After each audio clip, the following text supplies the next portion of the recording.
So Mike Perry versus Tim Means. Mike High School Perry. That's my nickname for this guy. As most of you, I am not a huge fan of Mike Perry.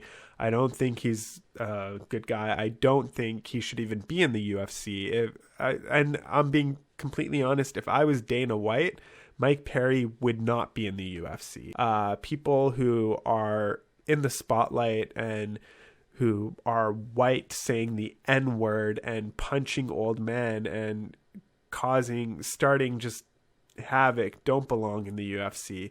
If you've ever seen even an interview with Mike Perry, he acts like a child. But that's enough about Mike Perry still being in high school, apparently.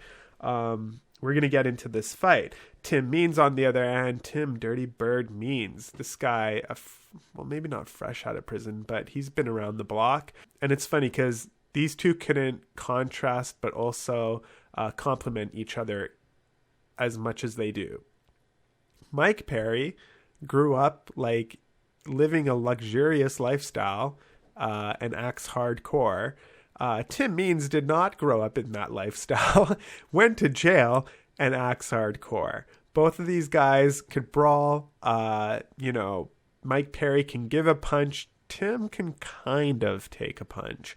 We've seen him rocked a couple times before, so I wouldn't be surprised if he gets rocked again here.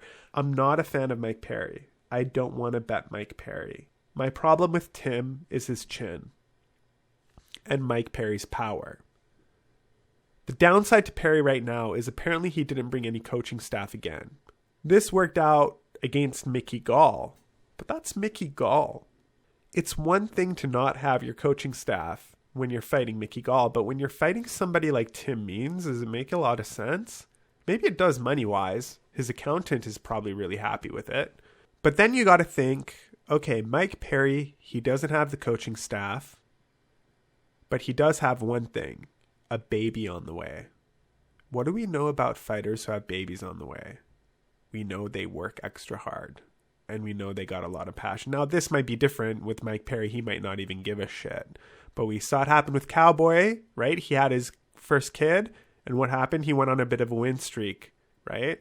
We see this has happened a couple times. So I wouldn't be surprised if Mike kind of has a bit more heart and want to win this fight, especially in the circumstance he's in.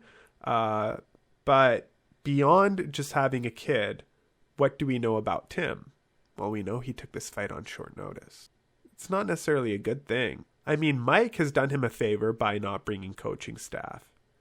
But I think Tim kind of put himself in a handicapped position here. If you're supposed to take a short notice fight, would you want it to be against someone like Mike Perry?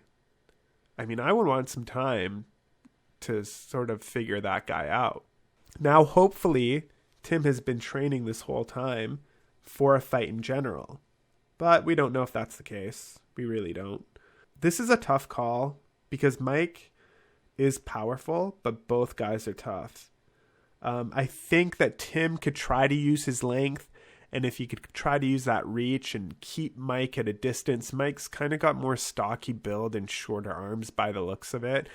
So if he could try to keep Mike from getting inside to reach for those punches, then he might be able to win. But Mike's a tough guy, and Mike just goes straight forward, and Mike will come at you, and he'll take 2 or 3 hits to land that 1 or 2 that he needs. And once he lands that 1 or 2, if he rocks Tim Means, we all know what's going to happen. Tim's going to get pushed back against the cage. He's going to go sideways. He's going to land on his knees. Mike's going to hit him again a couple times, and Tim's going to get knocked out. My pick for this fight is going to be Mike Perry. I do think he's going to win the fight. I hope he doesn't, though. I really hope Tim Means just knocks the shit out of him. And maybe, if he gets knocked out, Tim Means would have knocked some sense into Mike Perry, and then Mike Perry won't act like he's in high school anymore. Fingers crossed that happens too.